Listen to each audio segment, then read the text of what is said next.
Vincent, t'as bel en belle à manger pendant le podcast, mais pour pas faire trop de bruit de bouche, tu couperas ton son si possible. Je vais faire très attention. Ils se connaissent depuis l'enfance. Ils enregistrent un podcast parce qu'ils ont des choses à se dire. Des chicanes à régler. Il y aura jamais assez de minutes pour en venir à bout. C'est le podcast des frères Avars. Bon, bonjour tout le monde, épisode 64. On est le 27 novembre et le thème de cette semaine, contenu ou continent. Et puis là, je me suis posé la question, là, vous autres, comment vous voyez contenu, contenant? J'avais comme un petit topo, style chronique à faire sur les contenus et les contenants parce que je me suis rendu compte que la présentation, elle est beaucoup aussi pour aide beaucoup au produit. Ça va dépendre de la présentation souvent si le produit en tant que tel est un échec ou un succès. Puis là, j'ai pensé à tes relish, Thierry, puis je me suis dit, y avait-il quelque chose qu'on aurait pu faire? Constamment, je pense à ça. Puis, j'ai découvert qu'il y avait plusieurs anecdotes. La firme Arnell Group a fait un nouvel emballage pour le jus Tropicana il y a quelques années. Puis, ils sont revenus à l'ancien emballage parce que ça a l'air que Tropicana est en train de descendre dans les... C'est que... Ils se sont rendus compte que c'était ultra sucré et mauvais pour la santé, peu importe l'emballage. Ça. Ils disent que rouge et blanc, ce serait gagnant pour vendre à peu près n'importe quel produit. C'est que là, vous êtes tombé pile avec votre logo des frères Avars parce que c'est rouge et blanc. Ça vend n'importe quoi. Orangé, c'est pour des raviolis. Puis rose, ça serait sucré. Puis là, j'ai du gingembre chez nous. Puis c'est comme du gingembre mariné. Je me suis dit, ouais, c'est quand même sucré. C'est le deuxième ingrédient salé. Puis là, je me suis posé des questions avec mes échalotes françaises parce que c'est noir et mauve. Mauve, j'avais quelque chose de calme. Je comprenais pas trop. Puis j'ai apporté une pomme. Parce que là, ça, c'est une autre affaire. Là. Il y a beaucoup d'Américains qui ne savent pas. Ça, le contenant, c'est la pomme. Mais le contenu, ils savent pas à quoi ça ressemble, une pomme de l'intérieur. Regardez, on va le faire pour vous. La pomme coupée sur la face comme ça devrait ressembler à quoi, les gars? Une étoile. Ça devrait être blanc. Ça devrait être blanc. Mais on a une étoile au milieu. Bon, Thierry, t'as une bonne réponse. La pomme a une étoile au milieu. Mais il y a beaucoup d'Américains qui savent pas que la pomme ressemble à ça vu du milieu. À la défense des Américains, moi, c'est pas comme ça que je mange ma pomme quand je la coupe. Je la coupe pas en deux dans ce sens-là. Je fais... Ouais. C'est pas avoir même. l'âme aventurière quand même. Tu sais, de se dire, tu passes une vie de temps, tu as 60 ans puis tu n'as jamais essayé de couper une pomme dans ce sens-là. Tu sais, je comprends, la plupart du temps, tu le fais pas. Mais au moins une fois, Renaud, sacrément. Puis... Écoute, ma femme, elle coupe les oranges dans l'autre sens que moi, puis ça m'écoeure assez. Je dis, coupe pas mon orange, je vais m'en occuper. J'aime pas ça, des quartiers d'orange coupés sur l'autre sens. Merci. Moi, je n'aime pas. Je me suis posé la question aussi, peut-être une question à poser aux auditeurs. Podcast des frères Avars, est-ce que c'est un podcast de contenu? C'est un podcast de contenant? Moi, dans le fond, avant de parler de contenu contenant, je voulais juste, tu sais, parce que c'est un podcast où on parle beaucoup de nos vies personnelles, puis je sais pas si vous aviez remarqué que j'avais quelque chose ici, que j'avais un bandage. C'est papier de toilette, ton bandage? Je vais vous expliquer, c'est que j'ai été me faire un nouveau tatouage, c'est mon 9e tatouage, c'est le premier que je peux montrer, parce que mes autres tatouages sont dans des endroits, tu sais, que je peux pas vraiment montrer à la caméra. Puis, je suis allé chez une jeune artiste tatoueuse de Lac-Brome, qui m'a fait un nouveau tatouage. Je vais vous le montrer. C'est quand même intéressant ce que ça donne. Là. Je sais pas si vous pouvez voir. C'est quoi? Des autos? Des petites autos? C'est des autos, des motocyclettes, Des motos. des crânes, des dés en feu. Je suis vraiment allé pour le look du tatouage. Je suis vraiment allé pour le look tatouage temporaire pour enfants, mais c'est permanent. Là. Un peu écaillé. C'est vraiment le look pour lequel j'ai été, puis je trouve que ça donne vraiment quelque chose d'intéressant. Puis c'est ça. Pour ce qui est du sujet contenu contenant, tu sais, moi, je suis juste que ces temps-ci, je suis pas mal en train de... je pense beaucoup à faire des numbers, tu sais, d'humoriste. Puis ça commencerait un peu où ce que je dirais, je suis le seul à penser comme ça.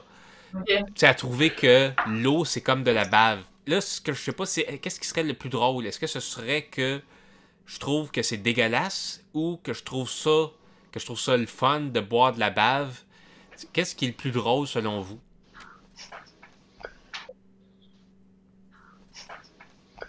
Moi, pour l'instant, j'étais en plus sur dégueulasse, mais qu'au fil du numéro, je me rends compte que dans le fond, je trouve ça le fun. Parce que j'étais un peu, moi-même, un peu attiré par, mettons, des trucs un peu loufoques comme ça. Je sais pas, là. Je pense pas que c'est une blague qu'on peut rire comme ça. Fait que... Puis imaginez que c'est moi, mais avec cette perruque-là sur la tête. Qui est ma perruque de stand-up, c'est tout le temps ce que je mets quand je fais du stand-up. Là. Si vous vous souvenez du spécial stand-up, l'épisode 52. En tout cas, peu importe. En tout cas, moi, je trouve que ton contenant, il est bon, là. Ta perruque, moi, je pense que ça le fait, là. Genre, tu sais de quoi avec ça. Mais le contenu, ça peut être à retravailler parce que je trouve que c'est embryonnaire pas mal. Hein. C'est pas bien drôle, mais ça fait réfléchir, en tout cas. Ben, tu peux extrapoler. Ouais. Tu peux extrapoler en disant que c'est peut-être de la bave de dinosaure ou quelque chose, je sais pas. Mais moi, je suis pas humoriste, hein. Moi. Mais j'avais un autre numéro que je parlais un peu. Tu sais, est-ce que ça vous arrive des fois de vous tâter les bras, les os, puis de vous dire, il y a de la bonne viande là-dedans, ça a l'air bon. Ça me semble si je me faisais cuire comme. J'ai l'impression Moi, que. c'est plus avec les jambes, ça me fait ça. Ah, bon. Les jambes, toi, c'est les jambes. Genre mes mollets, je me dis, mes mollets, ils seraient-tu bons? Mettons qu'on serait mal pris, là. J'ai souvent entendu dire que les ours, ça mange n'importe quoi. Puis c'est un peu mauvais, là, dans le sens que ça goûte fort, dans le sens qu'il faut être habitué. Là. J'aurais tendance à croire que l'humain peut-être goûte l'ours, mais en plus mauvais. Ben moi, quand Camille a parlé du sujet des contenus contenants, ben ça tombait vraiment très bien parce qu'il m'est arrivé une mésaventure dans ma classe de littérature amateur. Je sais pas si je vous en avais parlé, le cours de littérature amateur que j'ai pris cet été. L'examen qu'on prenait sur le cours, après la théorie sur la littérature qu'on avait eue, c'était, dans le fond, il a dit qu'on allait avoir un examen sur le livre Ta mort à moi de David Goudreau. Fait que moi, j'ai étudié comme un fou pour l'examen parce que je trouvais ça important. Puis, ben, je me suis rendu compte que ce que le professeur voulait vérifier, c'était notre savoir par rapport au contenu du livre, ce qui est écrit dedans, et non pas le contenant. Fait que moi, j'avais étudié comme un fou le contenant du livre, j'avais tout mémorisé. C'est quoi le code alphanumérique du bleu de la couverture, c'est quoi le texte qu'il y a en 4e de couverture, c'est quoi les dessins, qu'est-ce qu'ils représentent. J'avais tout mémorisé ça comme un fou, j'étais prêt. Mais l'examen portait sur le contenu du livre et non le contenant. Ben voyons donc. Ouais, fait que je m'étais fait complètement avoir. Ben, le professeur, heureusement, quand je suis allé y expliquer ma situation, puis que j'y ai montré que je savais absolument tout du contenant, je savais même l'épaisseur des feuilles de papier. Il m'a dit, ouais, ça paraît, toi, que t'es bon en épaisseur. Fait que j'ai dit, ben c'est gars, oui, j'ai tout mesuré, tu sais.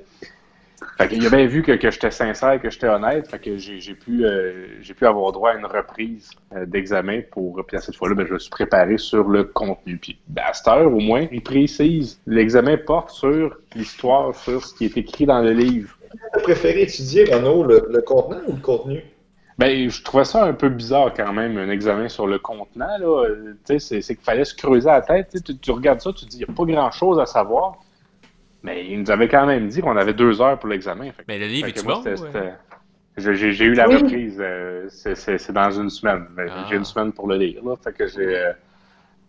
T'as-tu commencé? Mais la 4e de couverture, qu'est-ce qu'elle dit? Ce que vous le lire, c'est la famille, c'est comme un bouquet de ballons. Ça vole plus haut, attaché serré, et on ne sait jamais lequel va crever le premier. Fait que contenu contenant, c'est pertinent de le dire. C'est pertinent de le répéter. Moi, je voudrais juste revenir sur David Goudreau. J'avais été voir une conférence de M. Goudreau, puis j'avais vraiment trouvé que sa conférence était bonne, mais je trouvais que il y avait un décor en arrière de lui, puis je trouvais le décor assez ordinaire. OK! Puis je me rappelle, j'étais comme, il aurait pu faire un effort, tu sais, franchement, là. Puis, mais sa conférence était vraiment bonne, c'était vraiment intéressant. Puis il a récité plein de poèmes, puis il a fait des impros. En tout cas, il y avait un beau contenu, mais son contenu était à désirer. Mais son contenu était tellement bon que j'en ai oublié le contenant qui au début me dérangeait. Fait que je pense que si moi je peux y aller avec mon petit grain de sel par rapport à la question du podcast, c'est que si c'est un bon contenu, ça peut faire oublier le contenant de merde. Puis c'est la même chose aussi. L'autre jour, j'étais dans un dépanneur, je voulais m'acheter de la bière. J'avais pas envie d'acheter de la Budweiser ou de quoi d'ordinaire de même. J'étais allé dans une place où il y avait beaucoup de bières de microbrasserie, puis là, j'étais comme, je regardais les styles, puis c'était toutes des affaires qui me disaient rien, là, des IPA du West Island. Ben finalement, j'ai choisi ma bière parce que je trouvais que la canette était belle, puis je l'ai trouvée bonne. Fait que, tu sais, pour la conférence de David Boudreau, le contenu a été plus intéressant, mais le contenu, je veux dire, a été plus intéressant, mais pour ma bière que j'ai finalement décidé d'acheter, que c'était comme une étiquette avec comme plein de couleurs puis des petits bonhommes qui montent dans des échelles, là. C'était vraiment une belle canette. Mais j'étais content de ma bière. Fait que le contenant et le contenu étaient bons, mais c'est le contenant qui m'a vendu. Fait que, moi, c'est mon petit grain de sel que j'avais à dire par rapport à la question d'aujourd'hui. Puis je sais pas ce que vous en pensez, là, mais... Moi, la dernière bouteille de vin que j'ai achetée, Vincent, Oui. c'est strictement à cause du contenant. C'était un vin qui s'appelait Julien. Fait que quand j'ai fait ça, j'ai fait, ben voyons donc, Fait que, tu sais, je sais pas si ça rentre dans le contenant, mais il était bien bon. Il était-tu bon? Il était délicieux. Franchement, je le recommande. Moi, quand on a pensé, quand j'ai vu le sujet, ben, tu sais, moi, je me suis dit qu'on vient d'une famille où, malgré tout, il y a une importance au contenant, un amour du contenant. Moi, je pensais à notre pépère, que, mettons qu'on allait dans le garage de notre pépère dans le temps, il y avait quand même une certaine apologie du contenant. Les vis rangées dans des vieux pots de tabac, des vieux pots de confiture, et le petit bois coupé dans des vieilles boîtes de Tide. Et puis, je me souviens, parce que c'est notre pépère, c'est défunt pépère, puis je me souviens quand on avait fait le ménage du garage, on avait trouvé un coffre qui était rempli de pots de beurre de peanut, bien lavé, bien rangé, empilé, il y en avait une quarantaine. Mais il y avait du quoi dans ces pots-là? Moi, j'avais été impressionné, moi. Mais c'était des pots vides? Un beau pot de beurre de peanut de 2 kilos, bien propre, là. Tu jettes pas ça. Ben, notre pépère n'était pas quelqu'un qui jetait, il était quelqu'un qui accumulait aussi. Il y avait quand même ça. Ben, justement, t'es peut-être de ceux qui ont le plus de ressemblance à ce niveau-là. Je suis moins pire que moi, je me souviens, on a fait notre voyage dans l'Ouest, là, ben, il ramassait tous les dépliants possibles. Là. Il n'y avait même plus moyen de mettre son Pepsi dans les porte-gobelets. Il y en avait partout. Ben, je me rappelle qu'avant d'arriver à Las Vegas, t'en avais pris une poignée puis t'avais mis ça dans la poubelle. J'étais assez en colère. C'est pour ça que je me suis rendu compte que j'avais besoin d'une thérapie. J'étais allé les chercher dans la poubelle pour les remettre dans l'auto. Tu sais, les meubles maintenant qu'on fabrique, là, maison, avec des planches de bois, de cajou, que tu tapes avec des gros coups de chaîne puis de marteau, puis là, ça te fait quelque chose de vintage, puis là, tu mets ça, tu brûles ça à torche, tu mets ça avec... un beau vernis mat, là, puis ça se vend des centaines de piastres, ça, là. Savez-vous de quoi je parle, là? Les meubles vintage, là, que le monde, ils font, là, à grands coups de massue, ils tapent là-dessus, puis le monde, ils sont prêts à payer. Mais ça c'est comme le monde qui achète leurs jeans déjà usés. Il y a de quoi qui se perd si à un moment donné, ton plancher, il faut qu'il soit... Moi, mon plancher, il est usé parce qu'il y a du vécu, là, je veux dire... J'ai pas dit aux jeunes, des marteaux tapés dessus pour qu'il y ait de l'air vieux, là. Non. Tu parles-tu des murs avec des planches de grange, là? Ouais, genre, c'est comme bien la mode dans ce moment. Renaud, il y avait ça chez eux quand il a acheté sa maison, là, au départ. Je l'ai encore, là. C'est dans ma chambre à coucher. J'ai déjà travaillé sur un chantier de construction dans le Myland. Puis on était en train de démolir un vieil appartement. Fait que là, on sortait plein de vieux matériaux. Puis là, il arrive deux espèces de gars qui travaillent chez Ubisoft. Ils arrivent, ils fouillent dans nos cochonneries. Ils trouvent des vieilles planches. Ils disent « Ah, wow, c'est bien cool ça, wow! » Fait qu'ils ont vidé le container de plein de vieilles stecks de cochonneries. Tu sais, ils voulaient quasiment donner 500$ au boss. Mais le gars, il a dit « C'est des cochonneries, on s'en va porter ça au vidange de Chambly. » là. Hey, il était comme on pensait que c'était des zinzins. Myland, c'est plein de fou. Excusez. C'est quoi que t'allais dire, Vincent? sur les. Non, moi je disais juste que je comprenais pas la mode des jeans troués. Il me semble que c'est pas pratique, là. Puis je veux dire, c'est le fun quand t'as des trous dans tes jeans, mais c'est parce que c'est le fun quand c'est toi qui les as faites, là, à force de les porter. Tu sais, je sais que Julien puis moi, on a souvent eu le même problème. Nos jeans se trouvaient au même endroit, dans la À la fourche. fourche. Oui, c'est ça. Quand il est rendu qu'il perce à la fourche, tu dis, OK, je les ai utilisés, mes jeans, si c'est rendu que c'est la fourche qui perce. Puis il n'y a plus rien à c'est- faire rendu là, tu sais. J'ai été surpris quand j'ai habité au Saguenay, j'ai trouvé une couturière, puis je me suis dit, moi, m'essayer, tu sais. J'ai amené 2 paires de jeans percées à la fourche, puis à mes heures rangées. Puis on s'entend, là, c'était en 2018 que j'étais au Saguenay, puis ces jeans-là, je les mets encore avec la réparation à la fourche. Elle m'a bien fait ça. C'est comme quoi que ça m'a coûté 10 pièces, puis j'avais une paire de jeans neufs. Avec mes derniers jeans qui n'étaient pas récupérables, au lieu de les jeter, je les ai découpés. Ça fait des chiffons à vaisselle. Ça essuie bien. Ouais, pas sûr de ça, moi. Ça me sert bien. Non, je dis pas que ça essuie bien, mais ça fait. Tu sais, ça fait. Il a dit qu'il avait fait le tri, qu'il avait fait une thérapie. Non, mais je veux pas gaspiller. Ça finit plus. Ça finit plus. Ben, sur cet épisode 64 du 27 novembre, contenu ou contenant, on avait Vincent Paquette et Renaud Havard avec son bandage mystérieux. Si vous voulez le savoir, pour mon doigt, j'ai fait une infection. On avait aussi Julien Havard avec nous en direct de Québec. Et Thierry Havard en direction, en relâche, en. Voyons. Contenu dans la ville de Saint-Hyacinthe avec sa perruque. Et moi-même, Camille Wood-Baker. On est en relâche la semaine prochaine, de retour le 11 décembre.